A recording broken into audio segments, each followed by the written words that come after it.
кандидатствах единствено в морско училище, въпреки настоятелствата на моите родители да кандидатствам в няколко учебни заведения.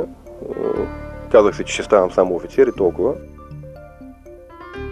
Всъщност мечтата ми остана още от дете, когато винаги връщайки се вкъщи, виждах тужурката на баща ми в коридора окачена. Аз започнах службата си, когато все още имаше 3 стражи на кораба, т.е. всяка трета вечер, всеки трети ден, 30% от екипажа живееше на кораба. В тези 30% се включваха не само тогавашните наборни матроси, но и старшините и офицерите от кораба, включително и командира на кораба тогава. Много плаване имаше. Плаванията бяха предимно в зимния период, когато морето не е много приветливо. Случило се корабите да се връщат с обледенявания, с страшни обледенявания, където се проличава умението на екипажа да осигури живочестта на кораба и неговата плавучест. Дълги бяха плаванията, бойни служби, бойни дежурства за по една седмица и повече. Готовността на кораба беше 60 минути, т.е. на 60-та минута след натискане на звънеца кораба трябваше да напусне рамките на военноморската база с пълен екипаж. Но този начин на службата и този живот в тези условия, смятам, че те създадаха в мене моряка.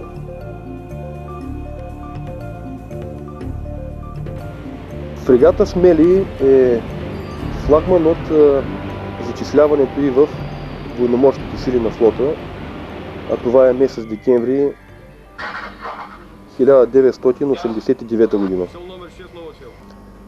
Тогава е вдигнат за първи път флагът на този кораб и от тогава той се явява флагман на военноморските сили, флагман на военноморска база Варна, флагман на първи дивизион.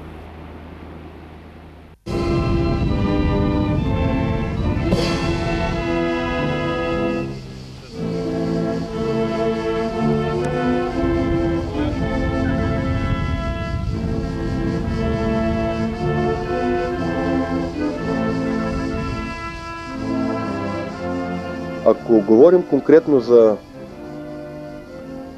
отговорното плаване Black Sea Fort 2003 година, където фрегата Смели беше флагман на тази обединена черноморска ескадра, това стана с церемонията по активирането на черноморската ескадра в военноморска база Атия. Black Sea Fort 03 не е учение. Това е една уникална, по-моему, дейност, която се провежда в Черно море. Тя не се провежда под егидата на НАТО. Black Sea Fort това е една обединена черноморска групировка, в която влизат сили, имам предвид кораби, от всички черноморски държави. Започвайки от България, продължавайки с Румъния, Украйна, Русия, Грузия и Турция. Не ги споменавам в азбучен ред, а просто по часовниковата стрелка, започвайки от България на север. Уникална е по това, че за първи път в историята на Черноморския регион, откакто кораби плават в Черно море, говорим още от древните гърци, за първи път всички нации, които имат брегове на Черно море, плават под един флаг, под един командващ. Забравят се всякакви доскоро политически противопоставяния, изпълняват единни задачи, изпълняват служба в Черно море, демонстрирайки взаимно разбиране, взаимно уважение между всички черноморски държави. Началото е поставено още през 2000-та година, когато черноморските държави решават да създадат такава обединена черноморска групировка.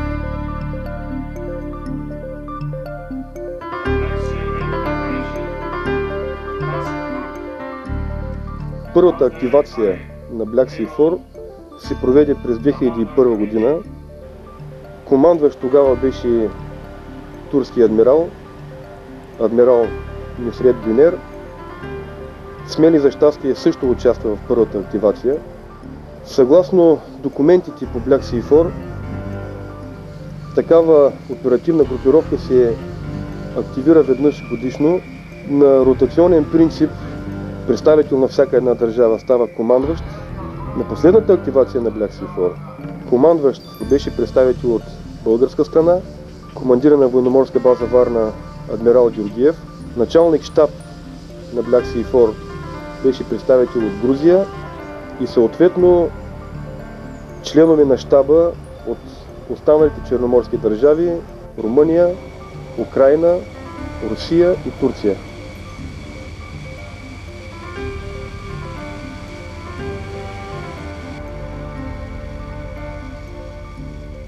Считам, че основната задача, която изпълнява Black Sea 4, това е демонстрацията на взаимно разбиране и взаимно уважение между флотите. А за да демонстрираме това, всички кораби, плаващи под единен флаг, посещават пристанища на черноморските държави.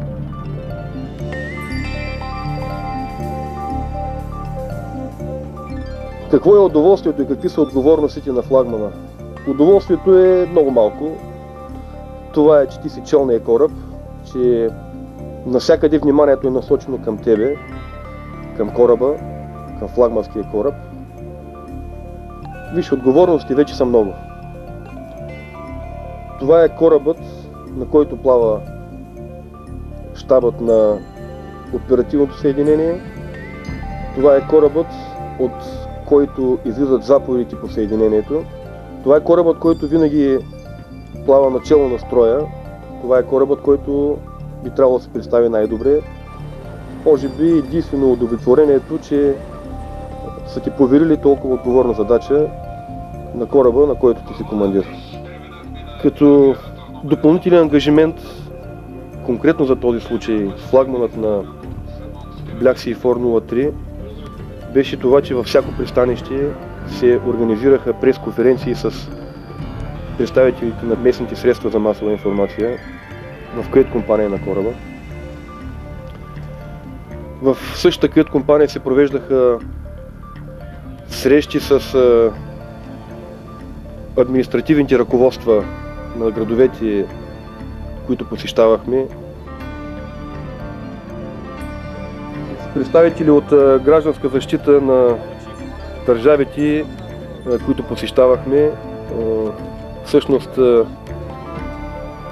акцентът върху Black Sea 403 беше точно такъв: търсене и спасяване, съвместна дейност с цивилните организации от гражданска защита по оказване на помощ на бедстващи съдове, ако щете,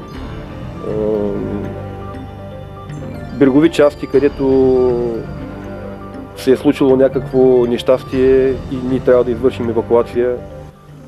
Това като че ли беше най-голямата отговорност на флагмана. Друг е въпросът, че корабът беше ръководител на няколко сериали от съвместната ни дейност на море, каквито бяха, например, няколко епизода от търсене и спасяване в териториалните води на България, съвместна дейност по търсене, откриване, преследване и унищожаване на подводница, съвместни свързочни учения, където корабът беше ръководител на тези сериали. Тогава командването на кораба има задачата да вземе съответното решение, да организира изпълнението на съответния сериал, да подаде съответните команди по корабите, да следи за тяхното изпълнение и със завършението на сериала да подготви доклад до командващия Black Sea 4 за това как се е провел съответния сериал. Няма да скрия задоволството си, че екипажът е много добре подготвен и екипажът е душата на кораба. Колкото и съвременен да е кораба, каквито съвременни технически средства да има монтиране на него, без екипажа той просто става един плаващ предмет.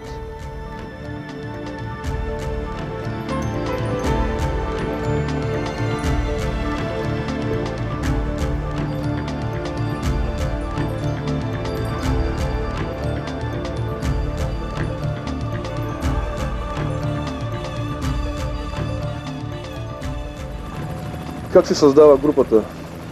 Трудно. Трудно с много съвместна работа, с много тренировки, с много изпити, с много съвместни учения, с много дни и нощи на море. Най-добре е, ако тези дни и нощи се провеждат в лошо море. Тогава се показва желанието на екипажа да докаже себе си. Тогава се усеща, че всеки зависи от всеки един от екипажа. Значи практиката показва, че за да излезе корабът на море е необходимо най-малко 40 дена подготовка в базови условия, издаване на първата курсова задача, след което почти още толкова дни на море за затвърждаване на това, което е научено и тренирано в базови условия, и оттам нататък само с практика.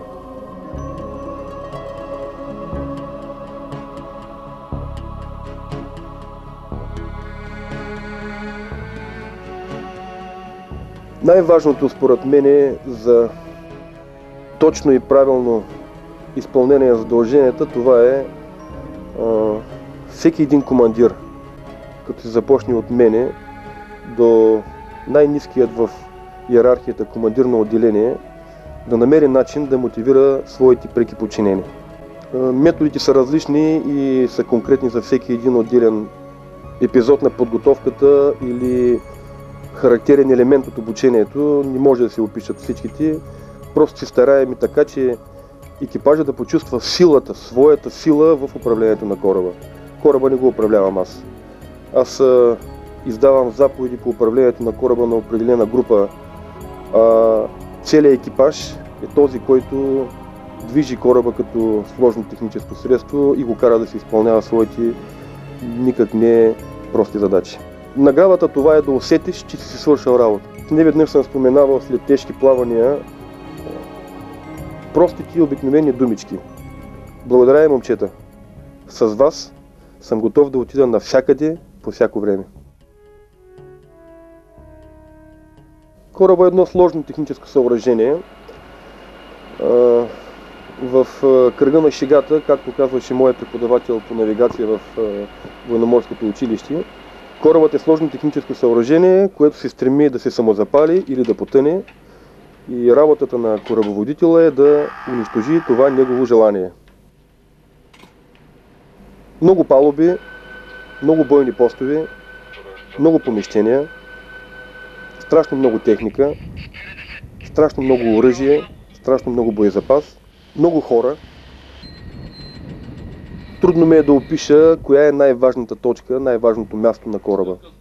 Може би мозъкът на кораба, това е ходовия мостик и главния команден пункт, където се намират командните пунктове на бойните части. За душата на кораба ми се ще да кажа, че това е екипажа. Това са хората, които служат на кораба. Как да кажа, мускулите на кораба се намират в машинните отделения, там откъдето се подава електричество, въздух, топлина и разбира се движение на кораба. Навсякъде във всяка една бойна част има един малък колектив, който управлява тази бойна част. Това да кажем, че са мозъците на съответните бойни части. Навсякъде има една групичка, която осигурява или очите на кораба, т.е. системите за наблюдение на кораба, или ушите на кораба, това са свързочните средства, да чуваме и да можем да говорим с другите сили на море, с брига, с нашите началници, с тези, които ни издават заповеди, докато сме на море.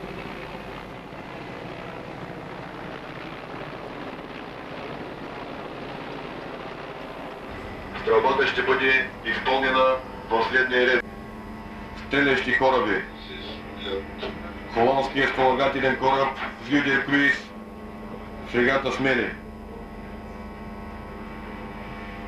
Желая на бойна част 2 и на служба Р отлично изпълнение на стрелбата. Призовавам екипажа за спазване на корабния ред.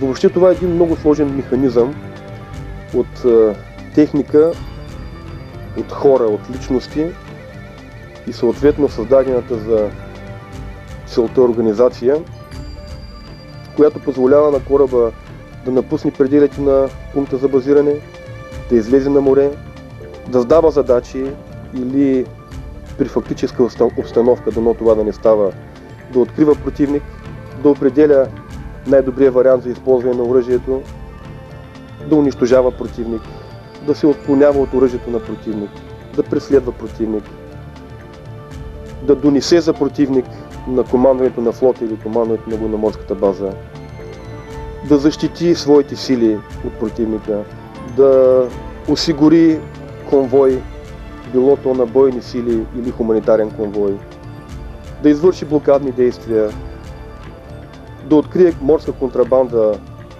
било то на забранени стоки, наркотици или хора. Всъщност това са един широк кръг от задачи, за които ние живеем на кораба, за които се подготвяме и излизаме и се стараем да ги решим по най-добрия начин.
Да си командир на флагманския кораб, според мен това е една гордост. На твоя кораб се вее флагът на ръководителят на учението, на твоя кораб се вее адмиралски флаг. Всичките очи са насочени към кораба, на който си командир. Бих използвал думата приятно да е да си командиран флагмански кораб, но приятното усещане се завърта към отговорността. може би и завършената работа след края на някакво мероприятие, където корабът е бил флагман, удовлетворението е по-голямо, по-дълбоко, усещането е по-силно. Да си начело на строй от 10 морски съда, плаващи в килватер, които салютират старши морски началник в лицето на било то на началник на генералния щаб, било то министър, било то президент, който се намира на другия кораб, преминавайки близко борд до борд, и ти си първия в този строй, усещането е много приятно.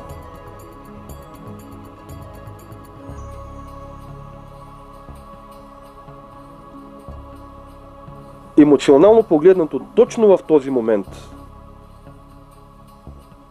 в момента, когато по кораба си командва съответния борд за стани по борда, в момента, когато целият екипаж се намира на главна палуба в парадната си форма, дори изглежда красиво. Точно тогава всички ти лишения, които са били нужни да бъдат дадени, за да се свърши работата, като че ли остават на заден план.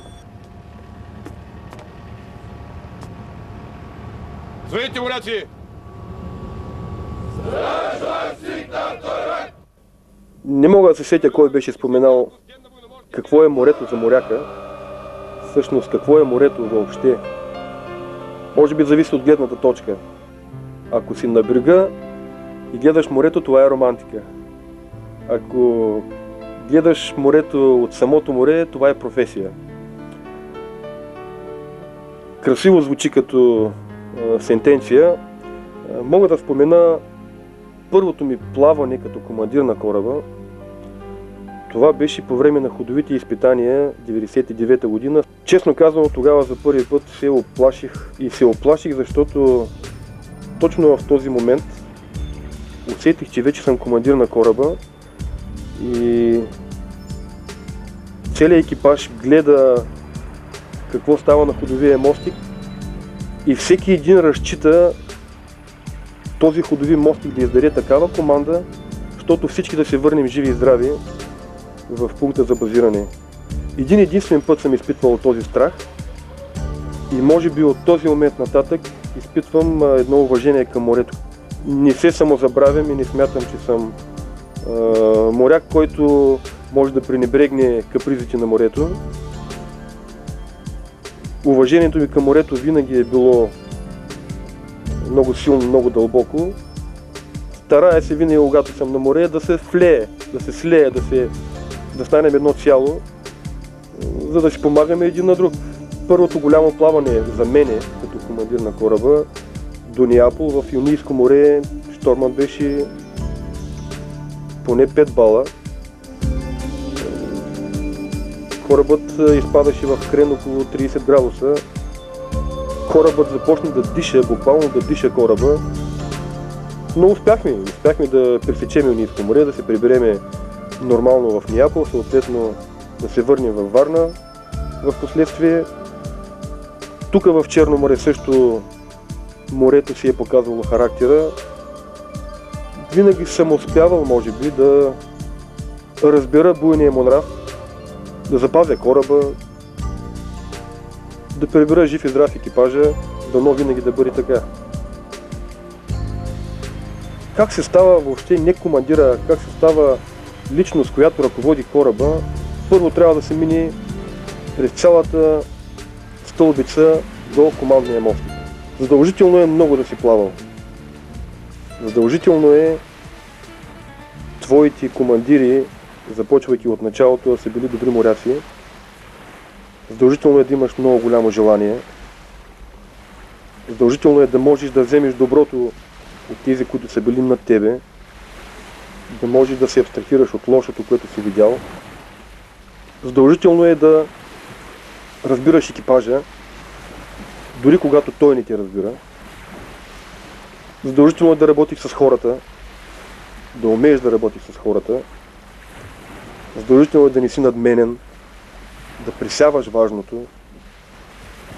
Задължително е да умееш да поемаш риск.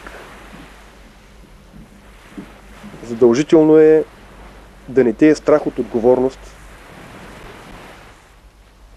Командира не се назначава, ако погледнем от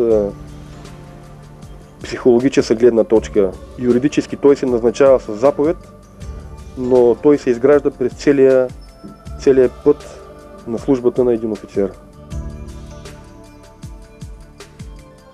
Мечтите корабът да продължава да плава, екипажа да продължава да бъде толкова сплотен и така добре подготвен, да сме живи и здрави ние и ако ситуацията позволява, да израстваме в службата.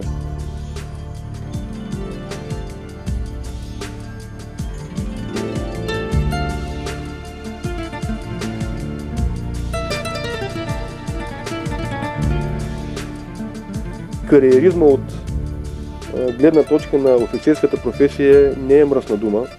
Всеки един военен, всеки един морски офицер, по думите на Суворов, носи маршалския, а конкретно за нас адмиралския жезъл в раниците си. Ако може този жезъл адмиралски да го изкарам някога от раницата, ще бъде добре дошло.